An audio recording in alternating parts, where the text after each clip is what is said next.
Next animals up are the pig and the rat. Now these animals live more in the north, and that's the water element. So I'll be talking about the water element, which is more about ritual when it comes to holy days or holidays, whether it's Christian rituals or whether it's any other kind of denomination or holy day. Water element is about rituals. And I'll be giving you the end of 2022 and a little sneak preview into 2023 for both the pig and the rat. So stay tuned, and thanks.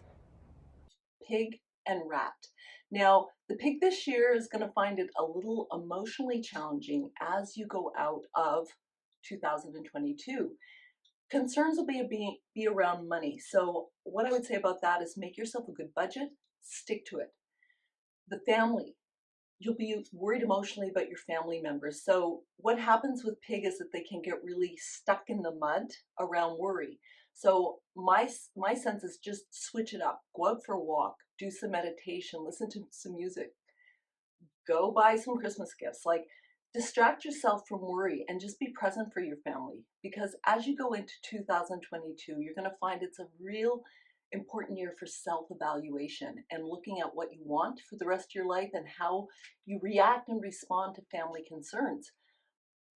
Pigs tend to be a little more worried in general because they are so grounded and individual. So pigs have to kind of lighten up and do more things for yourself that make you happy. Reaching out to family and friends and being present for family is going to be really important thing for you this year, but not to get so taxed in your worry for them that you're not taking care of yourself. So health and well-being's up for everybody all the time, but I'll really emphasize that for pigs this year.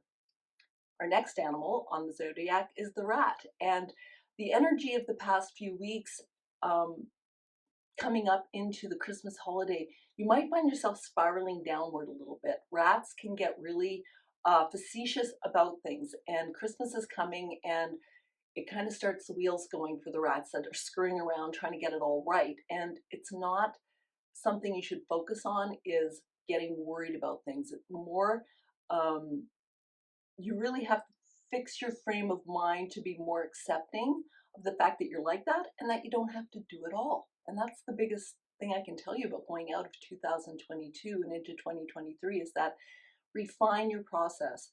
Take little pieces at a time and get them done, and don't worry about the big picture. When you're under the influence of 2023, when the rat shows up on the 22nd, the rabbit shows up for the rat, you're going to feel more motivated and inspired because the rat is in the winter months, it's the water energy, and you can go into that, like, not a depression, but that can come from like the insular place of winter that brings us to that. So when the year of the rabbit shows up, you're going to get more energized. You really can make a lot of progress this year, and there's lots of opportunities out there for rats, so I want you to know that. Now, as I said, rats, they're associated with the water animal, and I'm going to be talking about water right now in terms of Feng Shui tips. Now, water is a deep subversive energy, yet it has so many presentations. Snow, rain, sleet, the depths of the ocean, the babbling brook, there's so many things. So what I'm going to say about water is that it has to do with ritual.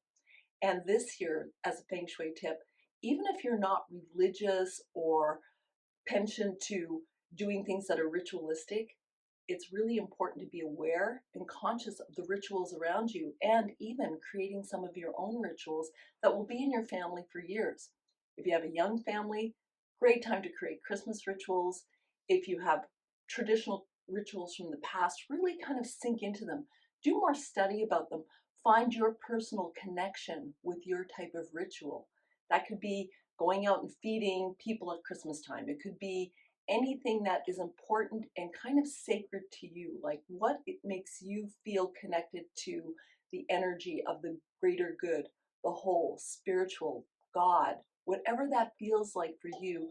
Find your way into that and into that ritual, because it's super important around the holidays to kind of cling on to things that, and cling is probably not a good word, but to hold on to and really navigate towards things that are deeply satisfying and keep us going in the dead of winter and the dead of night. And that's why I'm talking about rituals for water, because it is very important, not just at Christmas or the holidays or the holy days, but all through the year. The little rituals we have are super important.